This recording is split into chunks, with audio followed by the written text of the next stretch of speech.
So I just had a conversation with Mike Gandia. Mike Gandia is my friend and he does over $1 million a month in his coaching business. And he's building software, he's taking on new clients, he's scaling offers all the time. We talk about asymmetrics bet, and we talk about long game, short game, we talk about prototyping ideas, we talk about portfolio career, we talk about audience building. There's a whole bunch of things that we go into. This is going to be a fantastic call for anybody who is in a coaching business, as well as anybody who might be working on a SaaS as well at the moment. So we started talking and I forgot to record, and I started recording in the middle of the conversation. I asked him a question about what does he think of building an audience. So I'm planning to build an audience by running paid ads with my own offer. And I asked him a question about that. He gives me an answer. So we start with the answer. It's about asymmetric bets. Like, I see that our value as entrepreneurs is that we're able to identify an asymmetric bet and take action on that. So for me, asymmetry is like,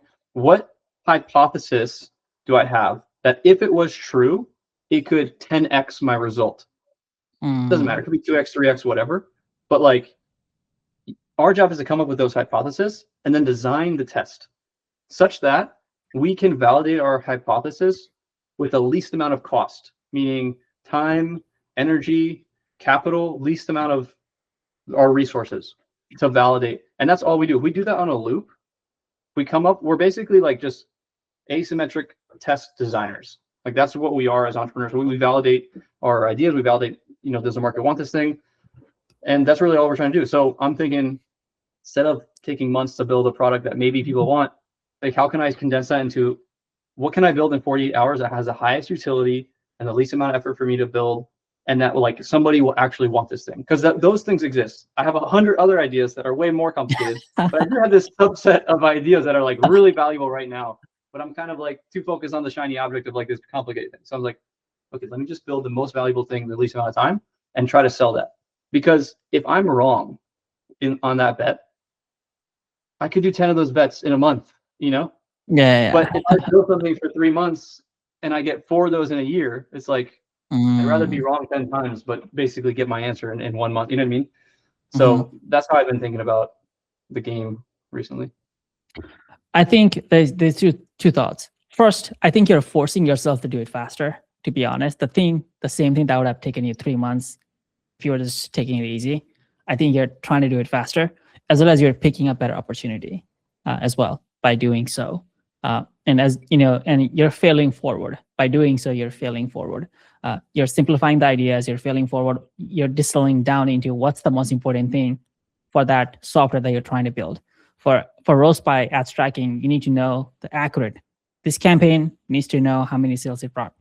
That one thing. Can we build that one thing?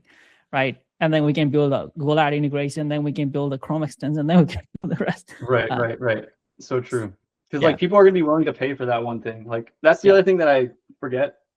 It's like, I got to make this so complicated. I got to do all these things because people aren't going to pay for it unless. But the reality is, it's like, if there's just one feature that's worthwhile to somebody, they'll pay so much money for or they'll certainly pay probably the amount that you're thinking in your head, Yeah. So getting that one thing nailed down as quickly as you can.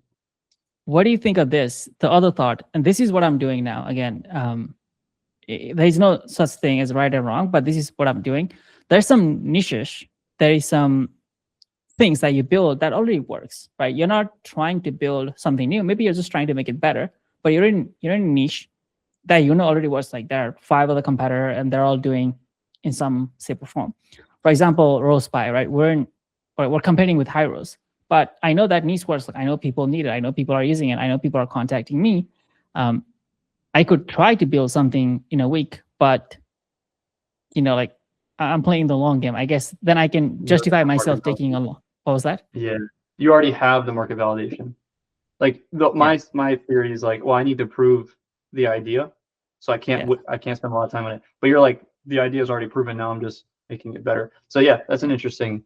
I think there's a lot there. I think sometimes when I see ideas that I'm like, oh, it's got to be new, but it's not true. Like, you can definitely just recreate something, make it a little bit better, or make it maybe slightly more designed for a particular niche. Like, just make it a sub, right? There's still so much market share there. Yeah. I mean, I was thinking you could have an ads tracking software just for VSL, just for low ticket offer. Like, don't support any high ticket thing at all, like, or just do a VSL call funnel. Hey, we don't do low ticket funnel, we only do VSL funnel. Like, there's like definitely a subset within a subset of niche that you can capture first. Right. Yeah, 100%. And if it was like for whatever reason that if it was like, hey, we only do VSL funnels, but it's really good because it does XYZ things. Yeah. I mean, we'd be like, we 100%. Like if it's gonna help us, we would easily. That actually makes a lot of sense. Like you have to overcome the migration, right? Like for us right now, we're like, okay, well, we use Hyros. We don't want to migrate. But if it was better than Hyros, right, Yeah. for our specific use case, now Mhm. that's like a really compelling reason to be like, okay. Makes sense. Makes sense. I think that's what I'm trying to do, Mike. And I know you're playing a different game. I think Alice.ai was that idea that I should have tested faster, because it was AI running ads. It was a brand new thing. And it took it too long. I didn't know the ideas and the niche that I was playing with, and how to. I thought all ideas were same, to be honest. Yeah. So, okay, going back to the audience. Because we started from there. So based on your answer, it seemed like building an audience is a good thing. I want to tell you a story of a guy I met in sauna. I met him in sauna. We're both naked. There is nothing to hide. Two men. And I'm a talkative guy. I like to talk. I like to say hello to people. And this guy was there, and he was reading a magazine, and we've seen each other like 20 times already. And it's just never spoken, and it's just a familiar face. And I say, hi, how's it going? And he replies back to me, hi. Apparently, we start talking. He had 2 exits, SaaS entrepreneur. He's been in this space since 2011 or something, done many things. And he had gone through the startup phase, Series A, Series B, doing all those things. And he told me something which echoes to what he said earlier. He says, build a portfolio career, which means that in your career, everything you do is for this one portfolio of audiences. So basically, if you launch a first SaaS, but it's for marketers. If you launch a second SaaS, it's for marketer. If you launch a third SaaS, it's for marketer. And then you compound. I think one of the mistakes he said he made was that all the SaaS he did was like in a completely different niche. And every time he would go to a new niche, and he would have to just like position himself as an expert. And that just took time every time. But if you can build for the same audience over and over again, you get better. You know the audience better. And you also have existing contacts and relationship that you can call to and use to build that even bigger and better, right? I think that's what he said. The other thing he said was, audience is way more valuable. VCs nowadays are not. In the past, VCs were looking for, because he's been like there like 2010, right? And he's still building the SaaS now. And he's like, in the past, when I was raising the fund, VC were looking for, do you have a technical co-founder in your team? They're like, that's good. Now VCs are like, okay, you have technical co-founder. Everybody has that, of course. Now, do you have an audience co-founder in your team? Like, do you have someone that has list or contacts or something in your team? And that is now becoming big. You want to say something? No, I think it just makes a lot of sense. It's just funny how it all is like, it's all like looping back to like either publishing, like the ads, like, I don't know, I'd see like you could either partner with an influencer, or like we run ads, right? And like leverage our skill set, or we learn the new skill of, or for us, the new skill of like organic content in some capacity, There's also, do you remember, I think we talked about this a while ago, where the strategy of like clipping, you get people to clip and like TikTok spam basically, like clips and like that was blowing up, like having a whole team of people who clip and then you pay them like basically affiliate commissions. Yes. That just makes so much sense too, like learning that system, right? Because it's all affiliate stuff. So I don't know, like there's so many ways to play the game. I do think that ads is probably like one of the more inefficient ways these days because the cost is so expensive. It's just that our skill set is also very high. So like we're able to do that, but there's definitely better ways, I think, now, Yeah. One way.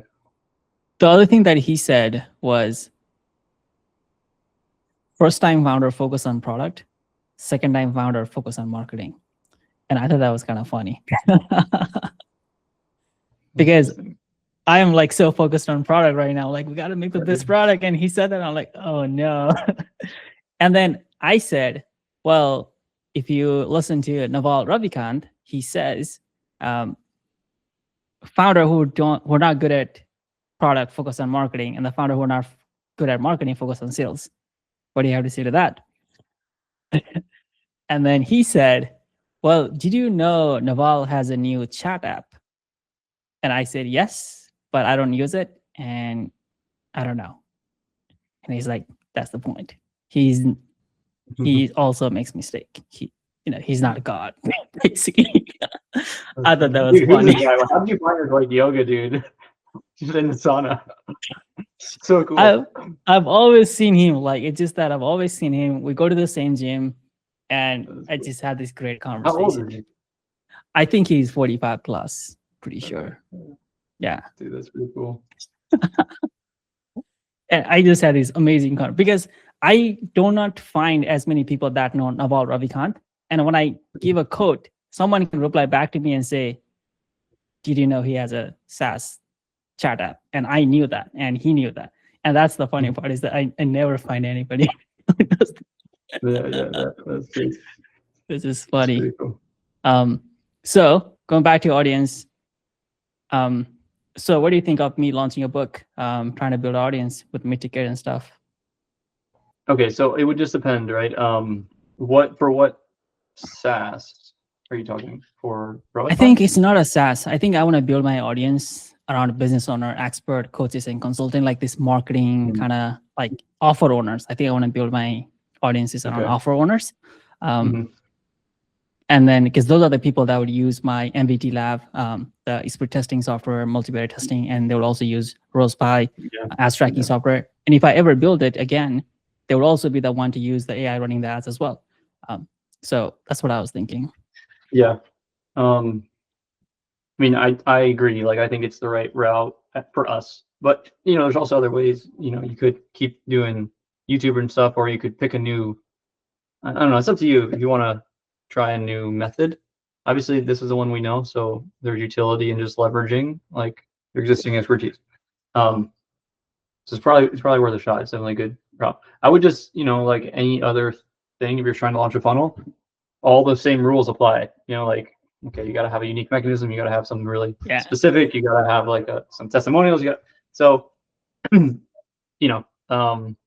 just keep that in mind. Like, the rules of the game, right? Like, it's got to be something like with a unique and all that good stuff. So. Yeah, we're definitely gonna test different offer ideas, but I have a feeling, and I think I know it. I'm not gonna be profitable on the front end funnel. I already know it. That's not even a question. What I'm thinking is how much am I gonna lose, and what is the ROAS gonna be? Is it gonna be 0.5x, or is it gonna be less than 0.5x? If it's gonna be less than 0.5x, then it's gonna be quite difficult. But if it's gonna be anything around 0.8x, then I can work towards it. Yeah, I mean, I think you can. I think you can get it to be profitable. There's this tool called automatic ads that's helping out. No, but for real, like, I mean, I don't know. It just depends on what the funnel structure is going to be. But we run all our funnels profitable, like on the front end. So interesting. I know you do 197 directly to VSL, right? Yeah, we do. I mean, the price points range from 197 to 297. OTOs range from 147 to 397.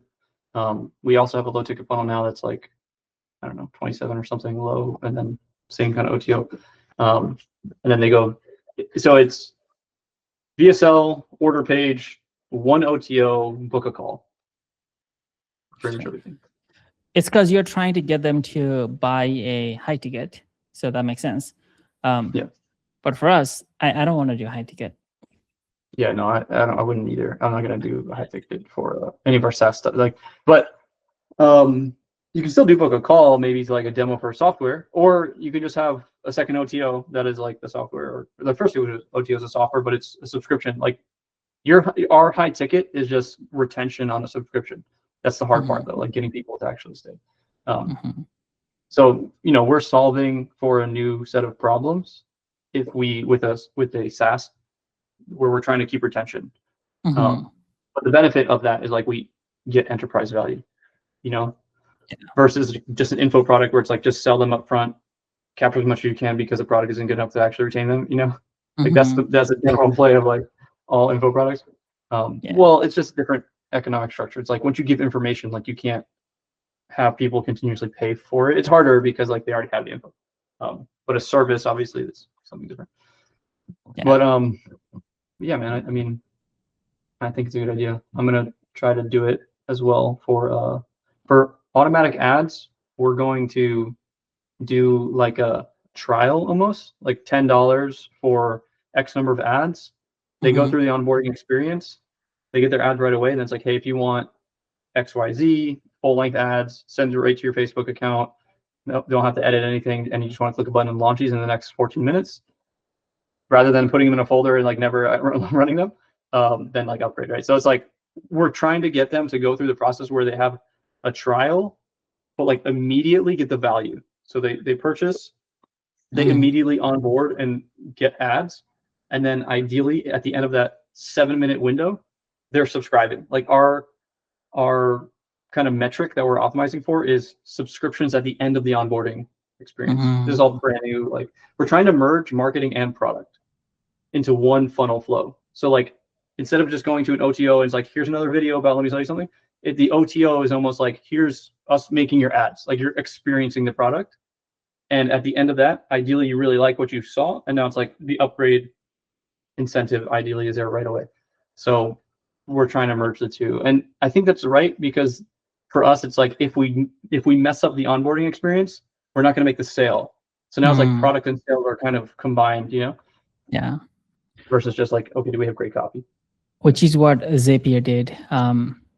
There's also like the concept of like not mixing the two as well, two fundamentals. Like you're trying to mix the product and the marketing, and sometimes when you focus too much on marketing, the product turns out to be a little different than the product as it's supposed to be, because you have a different metric now. You don't have a metric that's like how can we get the result. Like the metric now becomes like how can we get more people to subscribe. You know what I mean? Yeah. um, You know, wonder if yeah. it's going to be like too mixed or something, but we'll see. We'll test it. If it works, great. Yeah. Worst case, we'll, you know, go back to traditional stuff. Okay. We spent almost all of our time talking randomly, I guess. Yeah.